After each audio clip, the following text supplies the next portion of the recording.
There's a variety of new game modes in Underground 2. The first is Street Cross. In Street Cross, the handling on your car is very, very tight.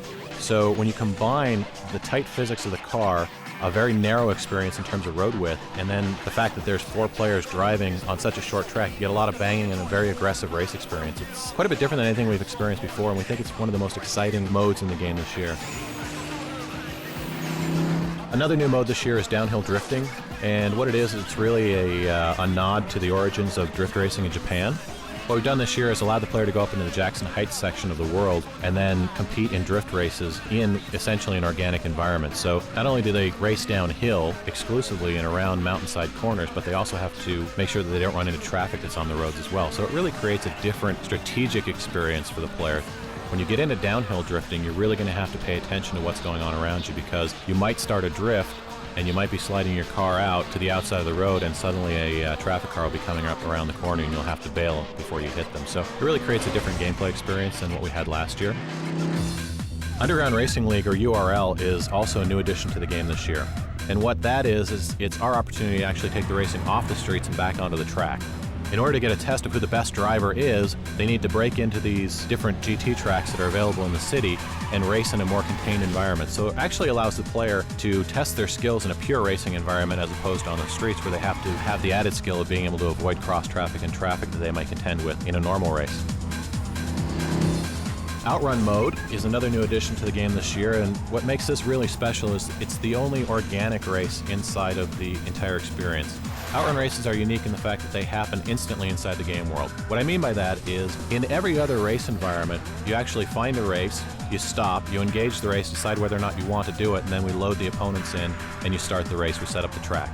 Outrun races, in contrast, are you roll up on another racer inside the world, and you challenge him to a race, and the race is on.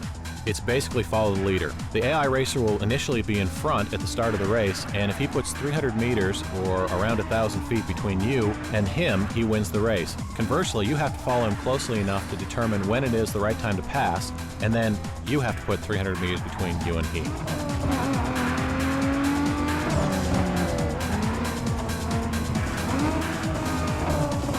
What's really cool about the outrun races is the fact that the racetrack is undefined. Since they take place inside the open world, you can go anywhere for any length of time, and all that matters is putting 300 meters between you and your opponent.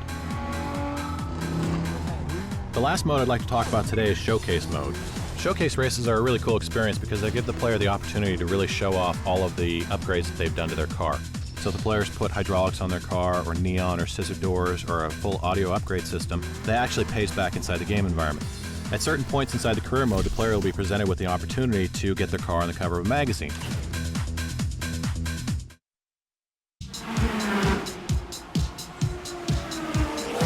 The career mode in Underground 2 is a bit different than the career mode from last year's Underground. This year, the player can choose the types of race experiences that they want to have. If you love drag racing and drift racing, and you're not so fond of sprint racing, then you can go through the entire career mode with doing just a minimal amount of sprint races. The choice is really up to you.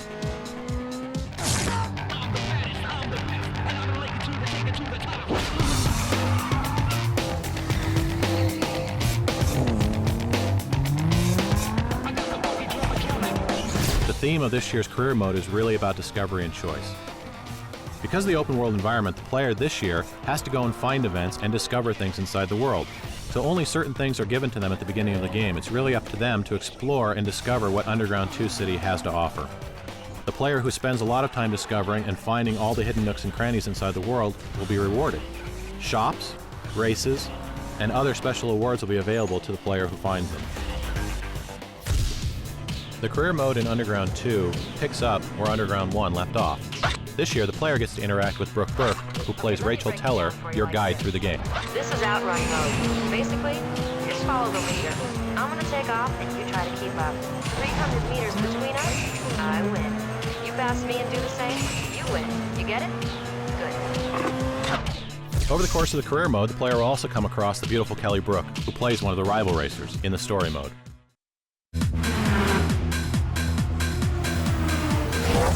Based on the feedback that we got from consumers from Underground 1, we really decided to diversify the types of cars that we had inside the game. But what we found is the tuner culture has actually grown over the past year, and it's become more diversified.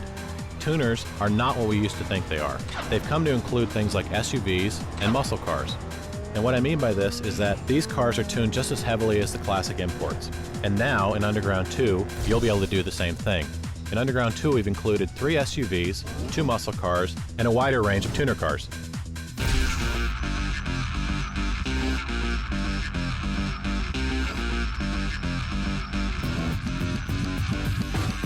Not only do you have all these cars available to you, but you also have a wider range of customization. So not only have we included performance customization inside the game, but we've doubled the amount of visual customization inside the game and added some new areas in which you can customize your car. Things like side mirrors, full audio build-outs, hydraulics, headlight colors, spinners, split hoods, and even custom HUD and gauges.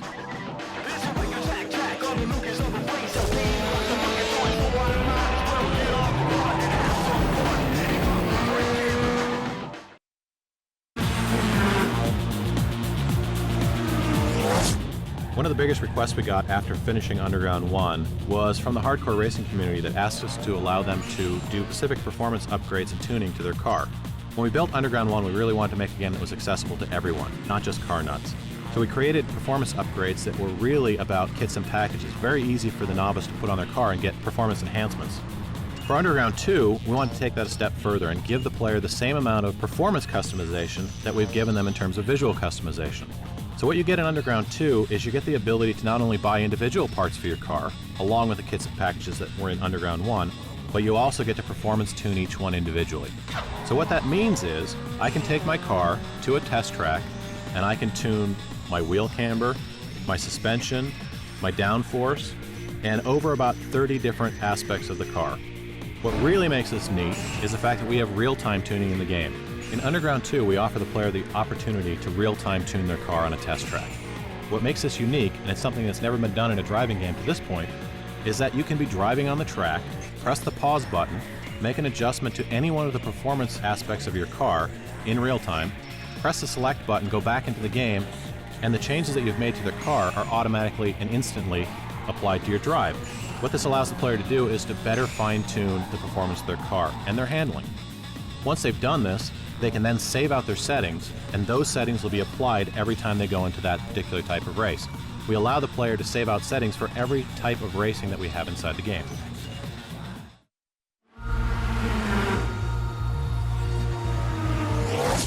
One of the major features for Need for Speed Underground 2 is the open world environment that the player will race through.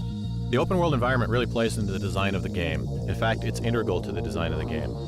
Each environment creates a different challenge for the player in terms of the type of racing that they'll encounter. Underground 1 took place completely in one central city environment. The tracks were very short, very angular, and very technical in nature. This year, we tried to give the player a much wider variety of race experiences. The open world environment really creates a lot of things for the player to be able to do. If they drive up into the upper hills area, they'll experience a more traditional Need for Speed style of racing with lots of hills and winding roads. What makes this different than the first Need for Speed Underground is that this world is completely open to the player. They can drive anywhere they want inside the world. To give you a sense of scale, Need for Speed Underground 1 had about 40 kilometers worth of track. In Underground 2, we've got over 200 kilometers of total track the player can drive around in. So the world is quite a bit bigger. The other thing that makes it unique is that you can drive anywhere at any time throughout the world. What this creates is an experience for the player where they have to explore and find events inside the world. Not everything is handed to them, so the player who explores inside the world is going to benefit from the player who doesn't. The world is divided into 5 different areas. Each area is very unique, not only in its visual makeup, but in the types of drives that you experience in there. For example, the Jackson Heights area takes place up in the hillsides, and the drives up there are more wide open and longer, more reminiscent of traditional Need for Speed style games. In the downtown core, the tracks are smaller and more technical in nature, similar to what you would have experienced in the first Underground game.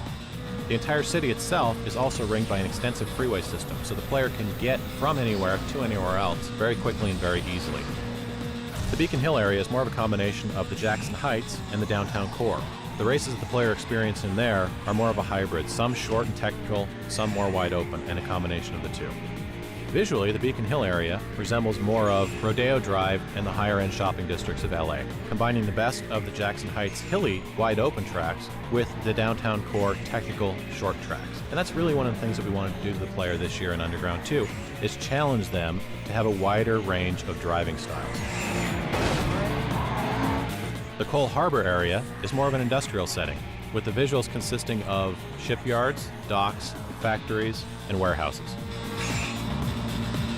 The last location, which isn't really a separate area, is the freeway and airport sections. These are the most wide open and fast-paced drives in the entire game. The freeway rings the entire city and allows the player to get from one area to another very quickly, but also creates some of the fastest and most exhilarating drives in the game. When you've tuned your car to the top, take it on the freeway and really let it loose.